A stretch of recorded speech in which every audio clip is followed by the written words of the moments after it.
রাসূল করিম সাল্লাল্লাহু আলাইহি সাল্লাম রে জিন্নাতেরা দাওয়াত দিয়া জিনদের দেশে নিছে দুইবার। নবীজি জিন্নাতের মধ্যে আলোচনা করছেন, দ্বীনের আলোচনা করছেন, দ্বীন বুঝাইছেন।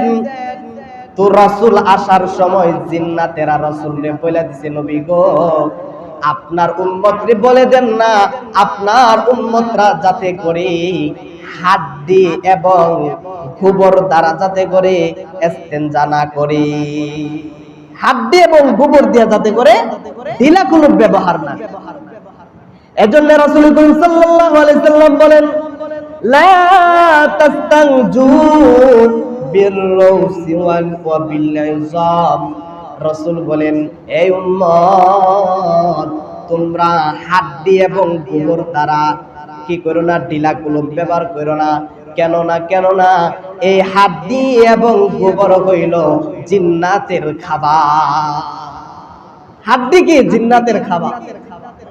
এই হাড্ডির মধ্যে যখন জিন ধরে, আমরা যখন গোশতটা খায়া শুধু হাড্ডির ফালাই, জিনে যখন এটার ধরে তখন এই হাড্ডির উপরে আগের মতো গোশত হয়ে যায়। এটা জিন্নাত। গোবরও জিন্নাতের খাবার। আগেকার মুরব্বীরা কইতো, গোবরের টালের দ্বারে মুতিস না। কারণ হলো জিন্নাতের খাবার বলতে জিনদের গুরু আছে, এরা গুরু পালে। এই জিন্নাতের জন্য এই গোবর হইল জিন্নাতের গুরুদের খাবার। সুবহানাল্লাহ কইতেন। এজন্য গোবর দ্বারা, গোবরের পাশেও শীষ করণ নাই, প্রস্রাব করণ নাই, ইস্তেনজা করণ নাই। হাড্ডি দ্বারা, জুঠা দ্বারাও, এগুলা দ্বারা ইস্তেনজা করণ নাই। তার মানে বাকি সব কাজ করো না, এই জুটাগুলা যাতে করে নষ্ট না হয় এই চেষ্টা করবেন। এটার মধ্যে তো মাখলুকাতের রিজিক আছে। কি বলেন? আমরা তো জুটা পানির মধ্যে পালি, পানির মধ্যে না। এটা সুন্দর প্লেটে রাখবেন, ভালো জায়গায় রাখবেন, ভালো জায়গায় দিবেন। এটা জিন্নাতের খাবার। এই হাদিসের উপর আমল করব তো ইনশাআল্লাহ। মুহতারাম হাজিরিন, রব্বে করিম আল্লাহ সুবহানাহু ওয়া তাআলা কোরআনের এক আয়াতের মধ্যে বলেন, আমি একমাত্র মানুষ, জিন এবং মানুষকে আমার ইবাদতের জন্য বানিয়েছি। আয়াতটা হচ্ছে এমন, ওয়ামা খালাকতুল জিন্না ওয়াল ইনসা ইল্লা লিয়াবুদুন। এই আয়াতের মধ্যে রব্বে করিম আল্লাহ সুবহানাহু ওয়া তাআলা মানুষ, ইনসান শব্দের পূর্বে জিন্নাতের কথা উল্লেখ করেছে।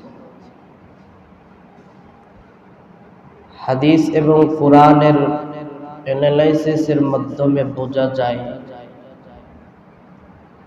সবচাইতে দামি, শ্রেষ্ঠতম হচ্ছে মানুষ জাতি।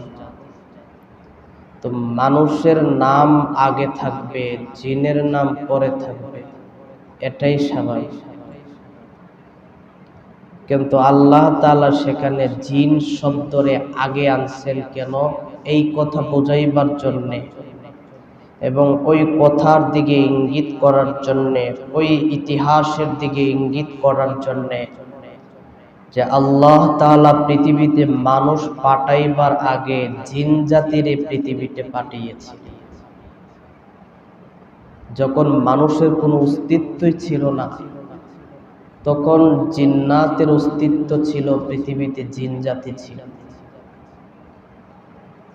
তো জিন জাতি গোটা পৃথিবীর মধ্যে বসবাস করত, তাদের মধ্যে নবী রাসূল আল্লাহ পাঠিয়েছিলেন। কিন্তু জিন্নাতের আচার ব্যবহার এতই খারাপ ছিল যে জিন্নাতরা তাদের নবী রাসূলের উপর আক্রমণ করেছে, প্রহার করেছে, নবী রাসূলদেরকে মেরে ফেলেছে। এই জিন্নাতেরা কোন ইবাদত করত না, পুরা পৃথিবীটা খালি।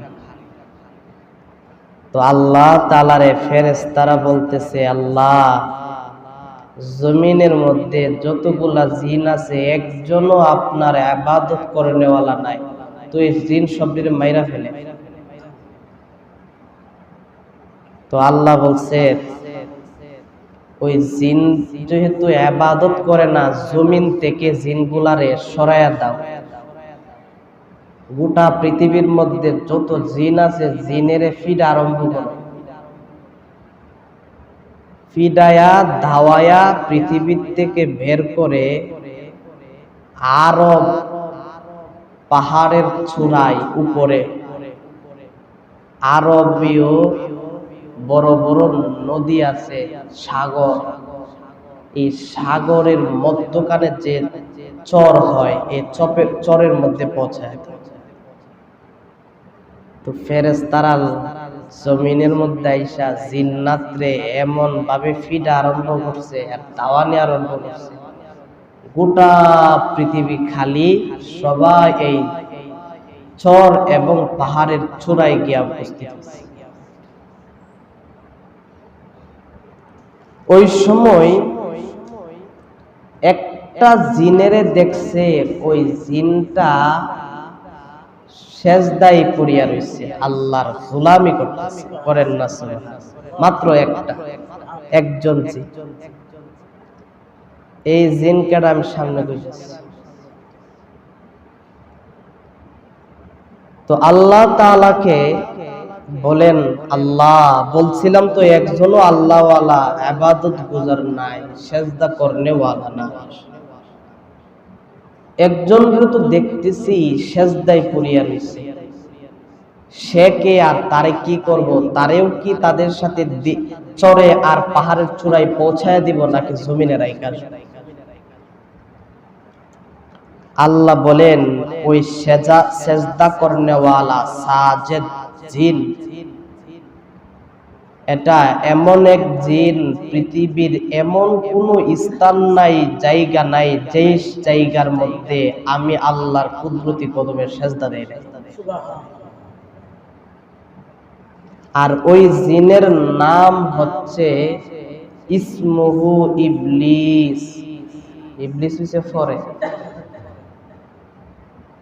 আর তার লকব হইছে আবুল জিন, জিনদের বাপ। তো ফেরেশতারা মায়া করছে, আল্লাহও মায়া করছে, মায়া কইরা বলতাছে, হেরে দুনিয়ায় রাখার প্রয়োজন নাই, ওরে তোমাদের সাথে জান্নাতে নিয়ে আইসো। সুবহান। ফেরেশতারা জান্নাতে নিছে। ওই জায়গায় গিয়েও আল্লাহ তাআলার এমন ভাবে গোলামি করতে করতে ওই জিনটা মুআল্লিমুল মালাইকা, সমস্ত ফেরেশতাদের সর্দার হয়ে গেছে। পৃথিবী খালি না? আল্লাহ তাআলা বলেন, ইন্নী জাইলুন ফিল আরদি খলিফা, আয় আমি জমিনে মানুষ বানাবো। ফেরেশতারা বলে, আল্লাহ জিনরা যে জুলুম জালিমগিরি করছে, আপনি আবার মানুষ বানাইবেন? কি দরকার আছে? আমরাই তো আপনার তাসবিহ জপি, আমরাই তো আপনার ইবাদত করি, কোনো দরকার নেই। আল্লাহ বলে, ইন্নী আ'লামু মা লা তা'লামুন, আমি যা জানি তোমরা তা জানো না, আমি মানুষ বানাবো। সমস্ত ফেরেশতা আল্লাহর কথার উপর একমত, মানুষ বানাবো, মানুষ বানাবো। ফাইদা সাওয়াইতুহু ওয়া নাফাখতু ফীহি মির রূহি ফাকউ লাহু সাজিদিন। আল্লাহ বলেন, মানুষ যখন তার আকৃতি রূপ ধারণ করছে, আদম, সমস্ত ফেরেশতারে আল্লাহ বলে সেজদা করার জন্য, সেজদায় লুটে পড়ো। তো সমস্ত ফেরেশতা এই আদমের কদমের সেজদায় লুটে পড়ছে, ইল্লা ইবলিস, একমাত্র বাকি রয়েছে কেডা? ইবলিস। তো ইবলিসকে আল্লাহ জিজ্ঞেস করে, এই তুমি সেজদা দিলা না, যে সেজদা দিলা না কেন? বলে, আল্লাহ আমি সেজদা দিব, আমি হইছে আগুনের তৈরি, আগুনের কাজ উপরের দিকে যাওয়ার, আর এরা মাটির তৈরি মানুষটা আমি সেজদা দিব না, আমি এটা পারতাম না। শয়তান ইবলিস ফালদাও উপর উঠে গেছে গা, তো ফালদাও উপর উঠে গেছে গা। জান্নাত ও জমিন থেকে ডাইরেক্ট মৃত্যু ছাড়া উপরে তুলে নিচে যাবে। ফালদা যারা একটা জায়গায় এরা একটু অহংকারী, তাই সারা জীবন চিরা কেতা, চিরা জামা, চিরা জুতা পরছে। হুট কইরা যদি টাকা পয়সার মালিক হয়ে জায়গায় এর পাও জমিনে রাখবো না আসমানে রাখবো, কইতেই পারে না। আছে না? না মুহতারাম হাজিরিন, তো শয়তান রে আল্লাহ তাআলা টামদা তুইলা লাইছে, তো জান্নাত এর আর শৈল আর অহংকারের জায়গা রাখতাম। আল্লাহ বলে আস্তাকবারতা আম কুনতা মিনাল আলী, অহংকারী করছো, বরত্ব প্রকাশ করছো। শয়তান রে আল্লাহ এই অপরাধে ঘাড় ধাক্কা দিয়া আল্লাহর জান্নাত থেকে বের করে দিয়েছে। ফাইন্নাকা রাজিম, বিতাড়িত, তুই বের হয়ে। ওয়া ইন্না আলাইকা লানাতি ইলা ইয়াউমিদ্দিন, আর কিয়ামত পর্যন্ত আমার লানত তোর উপর। তো শয়তানে আল্লাহরে কো, আল্লাহ আমারে যেহেতু বের কইরই দিবেন, তবে আপনার কাছে আমার কিছু আবদার, এই আবদারটা আমারে পূরণ করেন, 3টা শক্তি দেন। আমি যে আয়াত তেলাওয়াত করছি এই আয়াতের মধ্যে একটা শক্তির কথা আছে। শয়তান আল্লাহরে বলে, ক্বালা রাব্বি ফানযুরনি ইলা ইয়াউমি ইউবআসুন, ওগো রব জান্নাত থেকে বের করে দিচ্ছেন, 3টা শক্তি দেন। এর মধ্যে একটা শক্তি হলো আমার হায়াত কিয়ামত পর্যন্ত বাড়ায়া দে, লম্বা হায়াত দে। আল্লাহ কো দিলাম, তোরে দিলাম। তো শয়তানে 2 নম্বর শক্তি চাইছে, আল্লাহ আমার এমন শক্তি দেন মানুষ যাতে করে আমারে না দেখে, আমি যাতে গোপনে থাকতে পারি। কেন? মানুষ যখন কোনো ঝামেলা করব, অপরাধ করব, আমি যাতে করে তার মধ্যকান দিয়া এই ঝামেলা অপরাধের মধ্যে আরো আগুন বাড়ায় দিতে পারি, ঝামেলা আরো বেশি। আমি যে এই কাজ করুম, আমার যদি দিককালা আমার তো হাসুন দাবেরিব, আমার যাতে করে না দেখে। হাদিস শরীফের মধ্যে আছে, শয়তানে পৃথিবীর মধ্যে গোপনের সবচাইতে খারাপ কাজটা হইল, যে শয়তান, প্রধান শয়তান আবুল জিন ইবলিস সাগরের মধ্যখানে সিংহাসন কাটছে। গোটা পৃথিবীর তার বাহিনী জিন্নাতদেরকে ডাইকে আনে, প্রতিদিন পাঠা, তুই একদল এই দল এই দল এদিক সেদিক পাঠা, মানুষকে ক্ষতি করবে, মানুষকে নষ্ট করবে, মানুষদেরকে কুমন্ত্রণা দিবে। দিন শেষে যখন শয়তানের কাছে ফিরে যায়, তুই কি করছো, তুই কি করছো, তুই কি করছো, এক একজনে এক একটা উত্তর দেয়, আমি এই কাজ করেছি, আমি মানুষের এমন কুমন্ত্রণা দিছি যাতে করে এই মানুষটা আরেক মানুষটার ক্ষতি করতে পারে, আমি এমন কুমন্ত্রণা দিছি মানুষটা বয়া বয়া গীবত করছে, একানো বইছে, আমি কথার ফায়াদা আরেকবারের কথা তুইলা দিছি, গীবত করতেছে। হ্যাঁ, তুই কুস্তুই করছিস না, দূরে যা। ওদের মধ্যে একদল গিয়া বলবো, এই তুই কি করছিস রে? বলে আমি করছি, মানুষের জামাই বউ স্বামী স্ত্রী যখন ঝগড়া করতো, আমি মধ্যখান দিয়া এমন আগুন ধরাই দিতাম যে আগুন ধরানোর কারণে ঝগড়া বৃদ্ধি হইতে হইতে যতক্ষণ পর্যন্ত জামাই বউর মধ্যে তালাক না হয়েছে ততক্ষণ পর্যন্ত তারে ছাড়ছি না। শয়তান কয়ে, তুই বেড়া, তুই হইলো আসল কাম করছিস, নাউজুবিল্লাহ বলে। তো এর নিয়ে শয়তানের ডাইন পাশে বসা, এটারে আলিঙ্গন করে। আরেক জায়গার মধ্যে আছে, প্রধান শয়তান এর সাথে রাত্রি যাপন করে, নাউজুবিল্লাহ।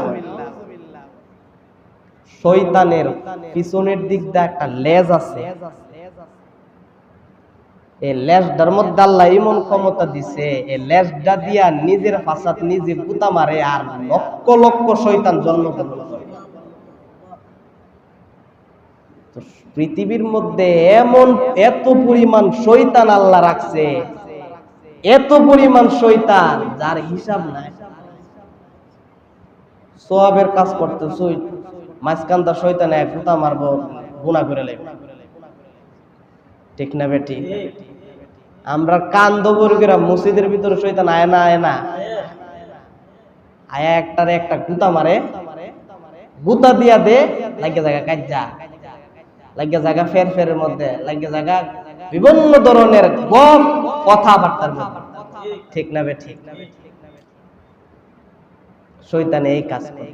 আরেক হাদিস শরীফের মধ্যে আছে শয়তান আরেকটা কাজ করে, এটা হইল তলিবুল ইলমকে তার দ্বীনি শিক্ষা থেকে দূরীভূত রাখে। এটা করলেও শয়তান তার সাথে সুন্দর আচরণ।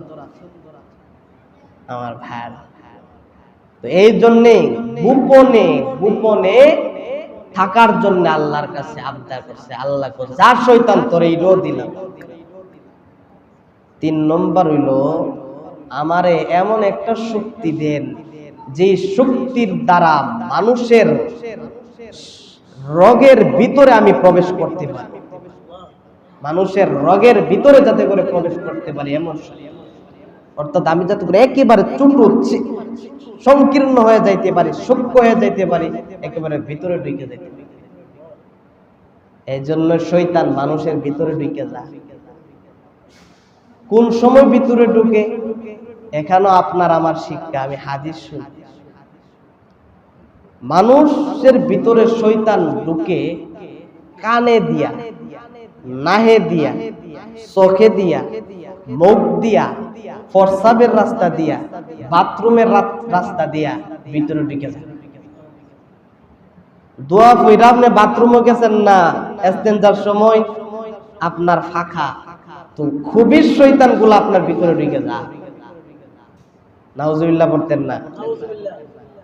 আরেকটা সময় ভিতরে ঢুকে। রাসূল বলেন, ক্বালা রাসূলুল্লাহ সাল্লাল্লাহু আলাইহি ওয়াসাল্লাম, ইযা তাতাওয়াবা আহাদুকুম, রাসূল বলে তোমাদের মধ্যে কেউ যদি হা করে, হা অর্থাৎ হাইমায় না, তাহলে তোমরা এই হাইম আসলে যতটুকু সম্ভব এটাকে চেপে ধরো, এটাকে হাম আসলে এটাকে হাত দিয়া ধরে রাখো, রাস্তাটা বন্ধ করো, কেননা শয়তান ইয়াদখুলু ফি ফামি, এই সময় শয়তান তার মুখ দিয়া তার ভিতরে ঢুকে আর বের হয়।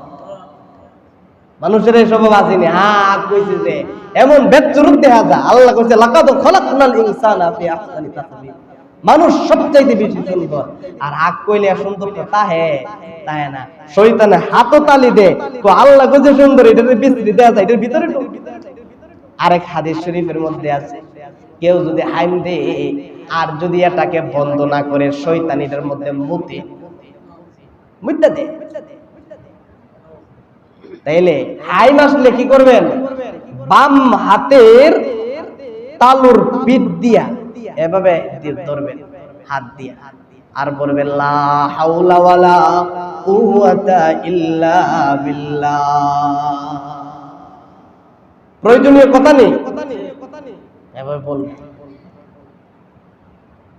আমার ভাইরা, তো শয়তান মানুষের ভিতরে ঢুকে, শয়তান মানুষদেরকে ধোঁকা দে।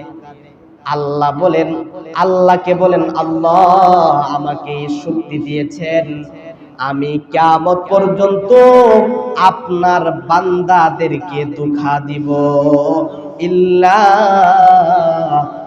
মিনহুমুল মুখলাসিন, আল্লাহ বলেন আপনার বান্দাদের মধ্যে যারা ইখলাস অর্জন করেছে, যাদের ভিতরে আল্লাহর ভয় আছে, লিল্লাহিয়তের জন্য সব কাজ করে, মাবুদ গো আপনার ওই বান্দাদেরকে ধোঁকা দেওয়ার ক্ষমতা আমি শয়তানের নাই।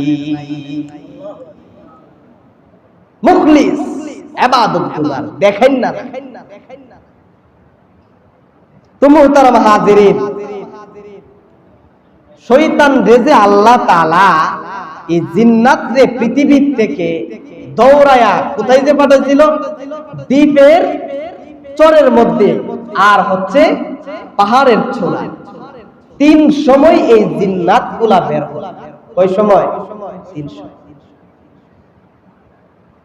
3টা হারাম সময়। ফজরের পরে ইশরাক ওঠা আগ পর্যন্ত এটা হারাম সময়, এই সময়ে নামাজ পড়া যায় না। দ্বীপ ঠিক দুপুরের সময়, দ্বীপ প্রহরের সময় এটা হারাম সময়, 20-25 মিনিট, এই সময় নামাজ পড়া যায় না। মাগরিবের পূর্বে 20 মিনিট সময় হারাম সময়, এই সময় নামাজ পড়া যায় না। এই হারাম সময় শয়তানে বের হয়। কেন বের হয়? জিন্নাতগুলা বের হয় কারণ হলো ওই সময় কিছু নাফরমান আল্লাহ দেখেন না, আল্লাহওয়ালা নামাজের মধ্যে দাঁড়া যা, ওই সময় আল্লাহর গোলামি করে না। জিন্নাতরা বলে হে তো আমার গোলামি করতেছে। আমরার মধ্যে এমন আছে গাওরা কল লাগি, আপনারা এলাকার শুধু না, অনেক জায়গা বুঝাইলেও বুঝে না। ইশরাকের আগে ফজরের পরে নামাজ নাই, হারাম সময় আল্লাহর গোলামি হয় না, ওই সময় গোলামি হয় শয়তানের গোলামি। নামাজের মধ্যে দাঁড়ায়, আরে ভাই এই সময় তো নামাজ না, আল্লাহর ইবাদত গোলামি, আল্লাহর কুদরতি কদমে সেজদা দিতে, আল্লাহর কুদরতি কদমে সেজদা দিতে না, শয়তানের নামাজ পড়তেছে। এমন আছে অসংখ্য মানুষ, সারাটা জীবন ইশরাক করছে, দেখা গেছে ইশরাক কোন সময় পড়ছে? হারাম সময়। মাসালা বুঝাইবার জন্য এই কথাটা, হারাম সময় কি নাই?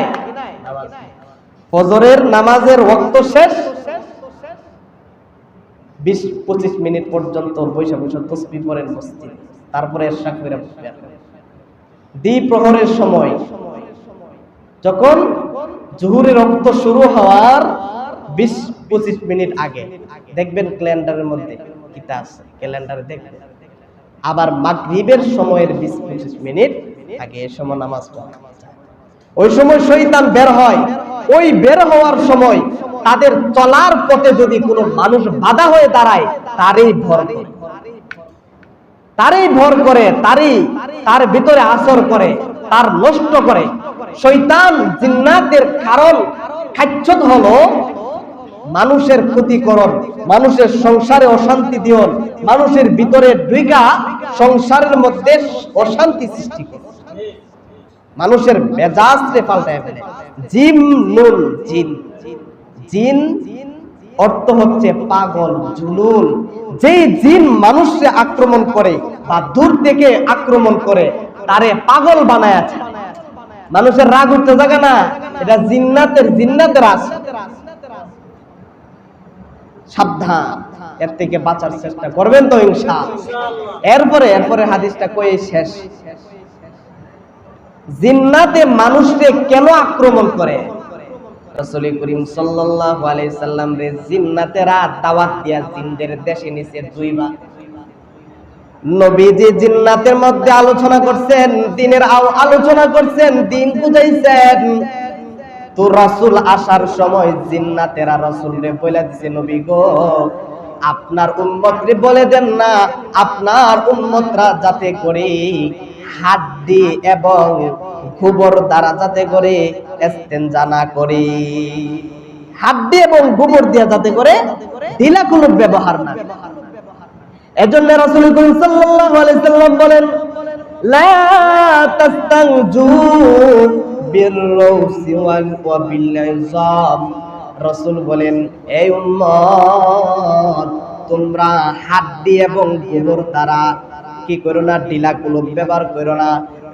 কেন না এই হাড্ডি এবং গোবর হইল জিন্নাতের খাবার। হাড্ডি কি? জিন্নাতের খাবার।